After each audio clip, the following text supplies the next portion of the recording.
Investing in the metaverse. Is the metaverse the same old internet we already use, or is it a technological leap that changes humanity forever? And most importantly, how can I make money from it? Today, I'm offering 4 investment ideas for profiting from the rise of the metaverse. I'm Skylar James.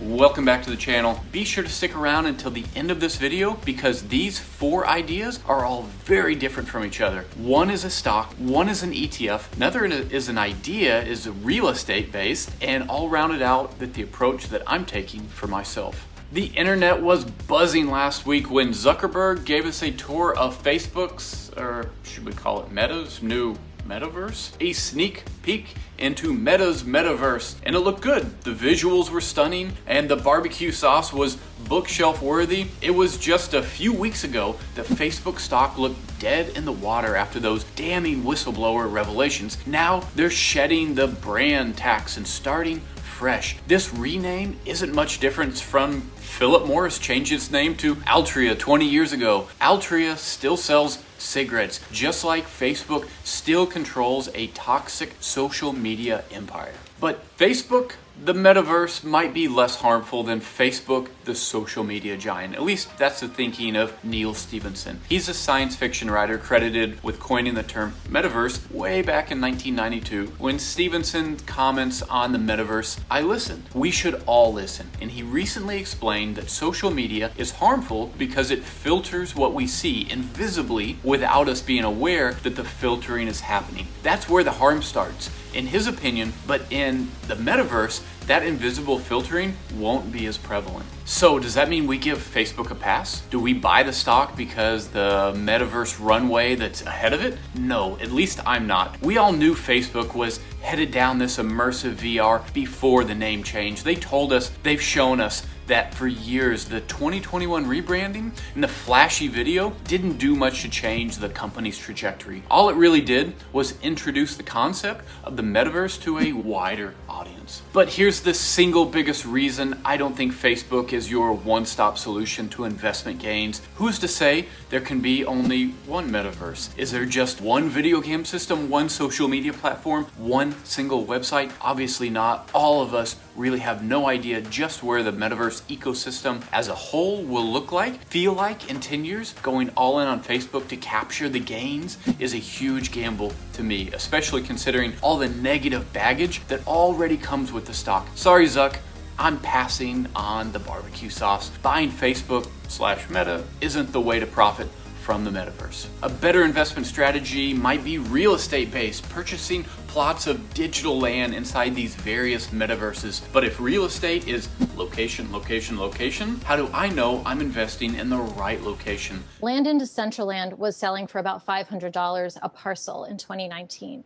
Today, those same parcels are trading for about $7,800. The folks at Republic Real Estate want to do the research and heavy lifting for us. And while the fund isn't up and running yet, it looks like they'll plan to offer access to real estate in several different metaverses. That's cool. Does it really matter if I haven't heard of these platforms before? I say no. What matters is price appreciation. There's probably a person who hasn't heard of Miami or Maui, but that doesn't mean real estate isn't appreciating there. Is metaverse real estate any different? To me, as long as the fund is managed by a knowledgeable, specialized team, how is it different than other niche investing types? Remember, this management team is incentivized to craft a digital portfolio that does well, that grows in value. What Republic is offering is very similar to buying a REIT of apartments or warehouses. As far as I'm concerned, I have to trust management and the larger thesis. I can feel a tickle in my willingness to get risky here. But maybe that's too specialized for you, a pixelated piece of land, just not something you're willing to get behind. Maybe a Metaverse ETF is your style. There are 2 Metaverse ETFs. One is brand new, hot off the presses. Ticker on that one is MTVR. It comes with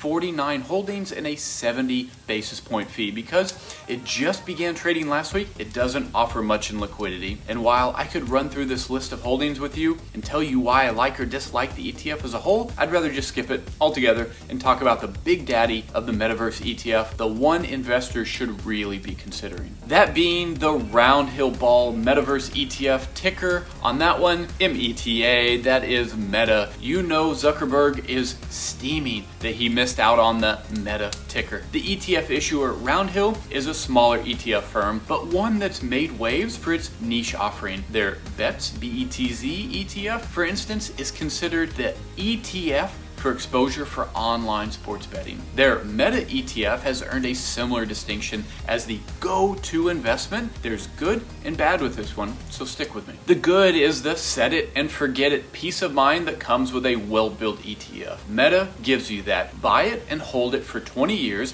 You'll do well, I bet. You better do well anyway at 75 basis points annually. But what I also like is that the underlying index of the stock has been chosen by Matthew Ball. He's one of the investing world's leading thinkers on Metaverse. Who am I to bet against a reputation like that? But here's the bad. What do you get for 75 basis points? You get basically the Qs. You get an index that looks like the biggest, broadest, most widely held tech ETF already in circulation. And Meta charges a lot more than those. So what gives? I'll let Ball speak for himself on that one. You would think of it in some ways, but the question is, what's the vector of growth? Certainly, there are many companies within Triple Q that are still strongly represented here, but the question is, what elements of growth are going to drive and be over-indexed to this portfolio? There's a number of different companies that provide networking and computer and infrastructure, but the companies that are going to benefit in particular from the emergence of the metaverse are a far more curated group.